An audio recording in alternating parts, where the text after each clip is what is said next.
This is Ed, and I'm in Big Bear Lake, California, about 100 miles east of LA, 7,000 feet high in the mountains. It's a mountain resort. And our special guest today is in Malmo, Sweden. And let's welcome Eva. Hello. Hi, Ed. Thank you so much for being part of this show. Well, I really appreciate the global nature of this conversation we're going to have. So would you please announce your last name? I didn't want to butcher it. I was just waiting to see how you would pronounce it. It's not that easy, as there's a Swedish letter in it. Klevås is the correct way. Okay, it's once again Klevås. Klevås. It's the A with a dot that confuses. Yeah, okay, this is great.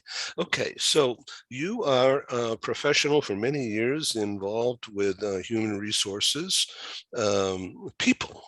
You're a people person, all right? And you have worked for large organizations and now you're in business for yourself, is that correct?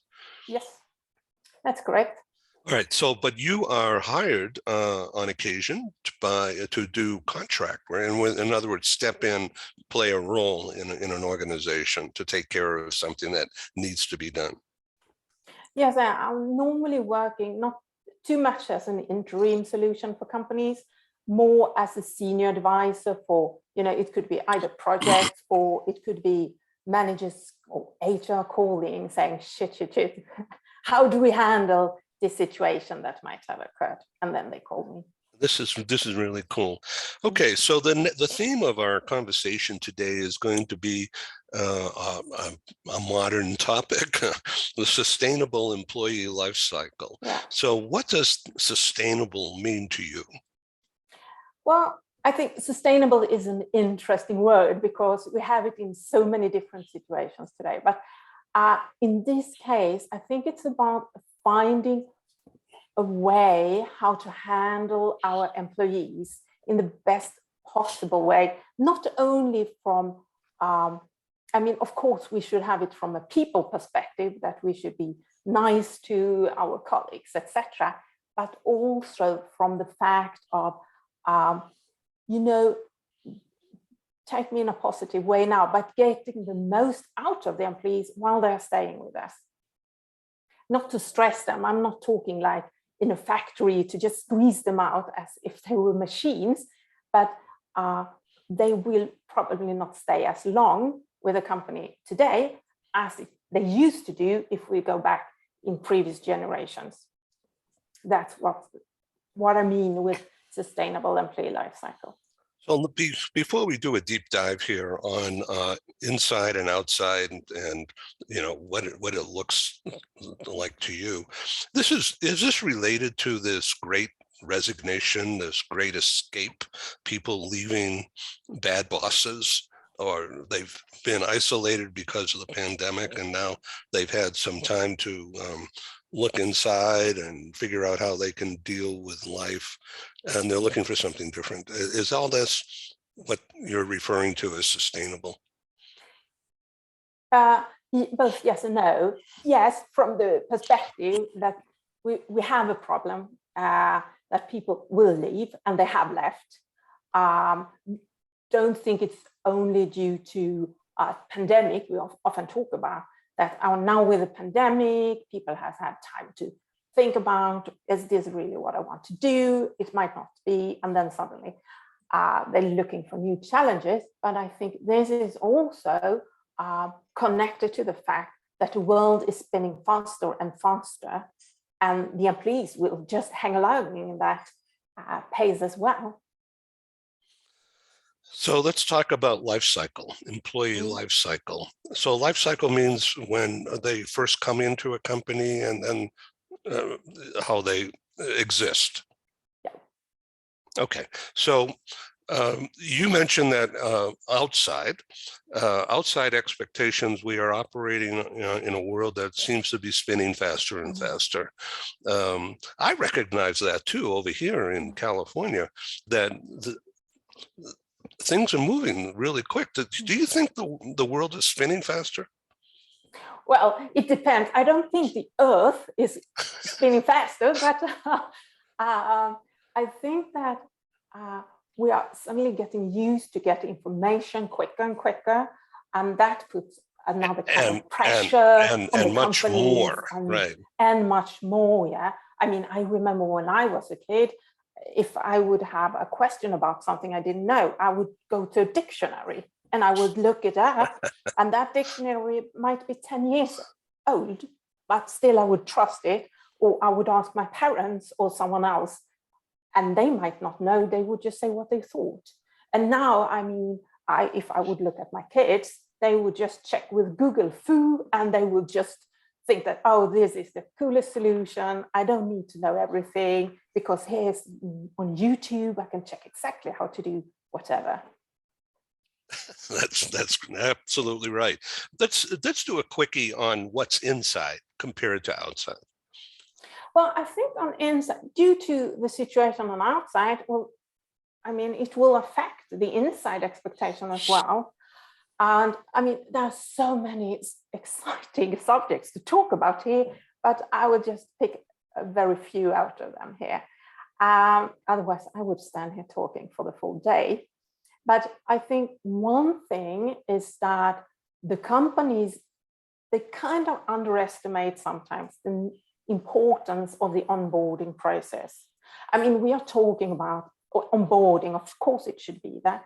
It's just that in the onboarding process, we are more focused on how to do stuff. And I mean, they could check that on tutorials on YouTube, more or less, not everything, but quite much. But what they can't get, the employees on YouTube, is the network, the internal network. And I mean, there are so many studies that are done. Why do suddenly people that were such great performer in another company, suddenly they are not that great anymore? I mean, they can't have just lost all the competences, but instead, what they realized, they didn't have the new internal network in the new company, and that really affects the performance. And that means that we shouldn't have onboarding processes only for employees coming from the outside and into the company. I mean, we really need to have an onboarding process for all new roles that you get. So if you get promoted or you're working in another part of the company, you will need to have some kind of onboarding as well.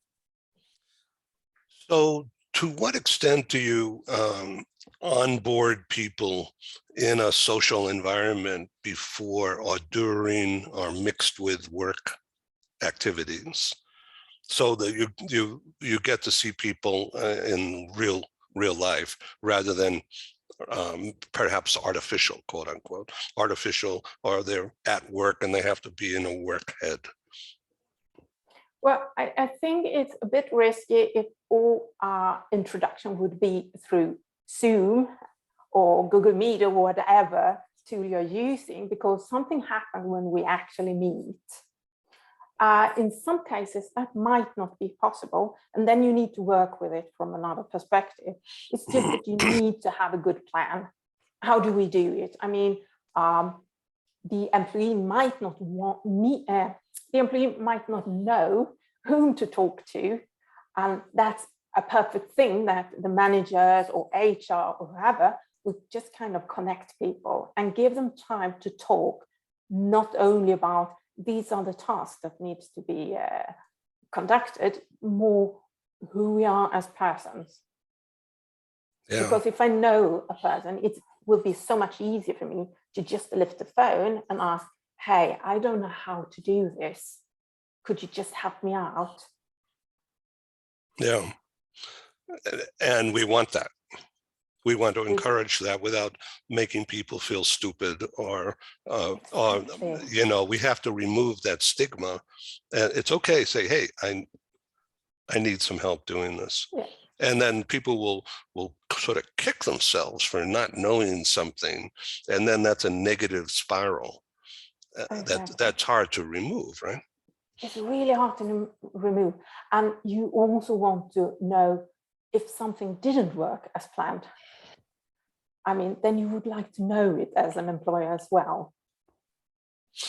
So to what extent are you finding resistance from the corporate people that you're working with? It's not really not that much as resistance. It's just that they might not always reflect upon it because they are running too. And if you're running, you think that, oh, we need to handle this in a quick manner. And this person who is already on board already knows our culture or knows people here. But I mean, if I would be on a certain level and I would move up to a higher level, I will have my network on the previous level, and they are great to have. It's just that I need to rebuild my network again to add on people that I need suddenly to talk with or to, handle different situations with. So to what extent do you help people use LinkedIn to do research or to communicate? Do you use LinkedIn, for instance, LinkedIn as a channel of communication? Both yes and no. I'm just starting to feel that this is my standard answer to you now. I think LinkedIn is a fantastic tool to, to reach out to new people that you might not know. Just like you and me did. Just like you and me, but I mean, I wouldn't only use LinkedIn to get to know you. I mean, the two of us, we had a Zoom meeting as well, or we have had a couple of Zoom meetings prior to this session. And that's what you need to do. And I mean, then LinkedIn is just a way to, get hold of people, more or less. And if you're leaving a company, then that's a great way of, keeping track of your older colleagues. Because I think that's another thing. If you give me a few minutes just to jump into the next thing that I think as well is we have another problem. It's not only the onboarding. The onboarding is something that is very easy for the employers to just, they just need to chip in a bit more time because it would take longer time in the beginning, but I'm pretty convinced that all companies would, they will double it afterwards. So it's really worth it.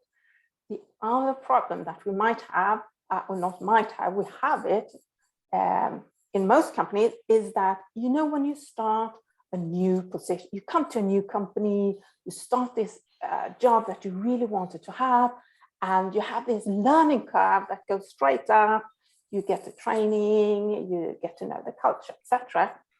At some point, that curve starts to flatten out.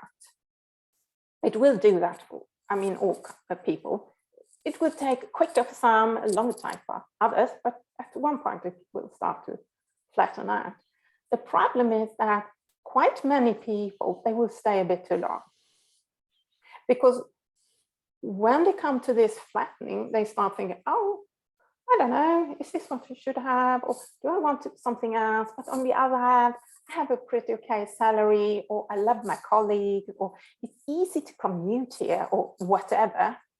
And then they start suddenly thinking, I might need a new job. But by the time they get a new job, that curve is starting to go in the wrong direction because it takes time to process everything, meaning that when they start going down, they are not that good performer anymore as they used to be. Right, they're coasting. Right. They're coasting. So they're a bit more expensive suddenly for the employer. That's one thing. The other thing that they won't get that great references as they could have got if they would have left a bit earlier.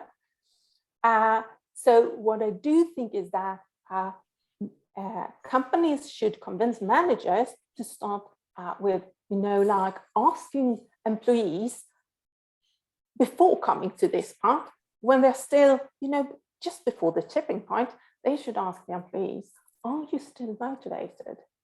Or do you need anything else to just keep running, feel developed or whatever? And there is so many managers that are a bit scared asking these questions because they are thinking, if I ask this, then my employees will leave. And if they are leaving, that's costly for me and I will lose, my bonus or I don't know, whatever. But the thing is that if you know that, you could develop those employees internally. And if you can't do it internally, you should help them finding a place externally. I mean, the employee turnover rate will be higher. I can get that. It's just that then you should have contact with those employees when they have left. So by the time you have a spot for them, again, that would fulfill their need of development or wishes or whatever, then you could easily recruit them back. And you have got an employee that's been trained for free. So keeping in touch with the alumni. Yeah. Exactly. Okay. So let's talk about young people today. Okay. Just say in late 20s. Okay. What do you see? I think both that they, I think we have two groups here. One group is those that are more into that they will want to have a nice life outside of job. Yeah. And they might not be that prepared to put that extra effort into the job because it's not that important to them. Right or wrong, but it's not that important. Their job is to get a salary, and the salary is then used to fulfill your dreams or needs or whatever that is outside the work. Meaning they are not really always prepared to go the extra mile, but that's just part of the group. The other group, they really want to develop and they want to grow, but they want to grow much, much faster than what the previous generation wants. So it's a challenge, I would say. Yeah. And so the people that you're consulting with, not managing, but consulting, they are contemporary with you, or are they younger? Or I have a great mix, actually. I have both younger people that where their managers get in touch with me, asking me to be the mentor to develop them, well, to be a more strategic level. So they are building them in another way than what might be common when I was younger. Then you just have to go, the long way, and you just should be patient. I remember I had a manager who was just, you need to be patient, Eva. It will take a few years and then you will understand. a few years. Yeah, I know. And I mean, no one would accept that today among the younger. You can't say that. You just need to be patient. One day you will understand. They are not, then you will lose those. So then they contact me and I help them being kind of a coaching mentor. And then I have more senior managers that are from other older generations where I coach them in another way. So it's actually a mix. Yeah, interesting, isn't it? So we're talking about outside and inside and expectations of ownership of the leadership. So expectations of the people. Okay, so let's talk about the employees, the people. All right. From a marketing point of view, these people are your customers. Yes. All right. So how do you manipulate them? Or I shouldn't say that. How do you market to them what you want them to do? Well, we normally have very frequent discussions. And the younger generation is normally easy I sometimes say I'm a great mentor, but I'm sometimes a lousy coach, because I know if I would just coach them, I should ask them, what do you think? How would you solve it? But I normally more go into, this is how I did it. I've done it this way previously. It wasn't a good way. Or so don't do that way, or this is how I've done it previously, and that worked great. So then they don't have to start thinking from scratch. They get, this is a halfway solution, because you can't just copy paste, but this is a halfway solution. So you could take that one and you just build upon it. And we discuss how to adjust it to make it work, meaning they could just quicker moving forward. And then we have a frequent follow-up on it. Did it work? So we have a possibility to very quickly adjust if it didn't work and as they wanted to. To what extent do you use feedback from people? Okay. And how do you encourage feedback? Do you just say, hey, tell me what you think of what I'm doing here? Or something, what other tool do you use to generate honest feedback? Well, I think feedback is really important, because otherwise you're risking to just move in the wrong direction. Right. And sometimes people get so, they are so convinced that they are doing the right stuff, and they really do it to be nice, or they really want it to work, but it's still the wrong direction, which is why to get the feedback is really, really important. On the other hand, in order to get the honest feedback, you need to have a relationship that's built on trust. So I'm trying to convince my customers that they really need to work with a trust first, because if you don't have that base, the feedback won't work. The change management initiatives, or whatever initiatives they have, they won't get out of it what they wanted. Or they might get, but it will take so much longer time. So I want to ask a question about the word sustainability. If you can think about that for a minute, we'll circle back to that. But how do you have tough, hard conversations with either managers or with employees? It's probably two different things there. But, it's not easy to have a hard conversation, because on the one hand, you're being not offensive, but you're aggressive, or you're being dictatorial, or you're threatening. I mean, how do you think about this, having a tough conversation in view of outside expectations, inside expectations? Well, I think that you need to, first and foremost, you must be honest.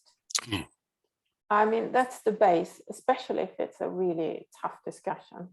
You have to be honest, and you need to reflect upon the receiver, because it's so easy especially for a manager, that, you have an employee that might not perform as you thought he or she would. And they are so full with frustration that they just want to get out of. And it's like, they first need to decide, what do you want this to result in? I mean, do you want the employee to leave? Is that what you are going for? Or do you want a change in the behavior of the employee? Because then you need to act in very different manner. Or is it something in between? Do you have that specific conversation with the intended? You say, we're going to have a conversation here, and it's a difficult conversation for me, and I'm assuming it's going to be difficult for you. And here's what I'd like to take away as a result of having this conversation. And then this is before you get into the conversation. But that in itself is a threatening thing, but it doesn't have to be threatening if you come across, helpful, I'm losing words here, in a helpful manner. No, but I mean, I think you're completely right, Ed. It doesn't have to be really threatening. Will be, though, uncomfortable. And all these conversations are uncomfortable for both parties, which doesn't mean that you shouldn't have them, because it's even worse if you avoid it, because then you will face an even bigger challenge and problem in front of you. So I think you should take it fairly quick, but be very clear during the conversation, and preferably in the beginning. I mean, either before we start, what I want you to know, I will not fire you, but I am worried for whatever, Yeah. which could be a start, because then that employee would know, okay, I'm not in that deep shit, but it will be a tough discussion now.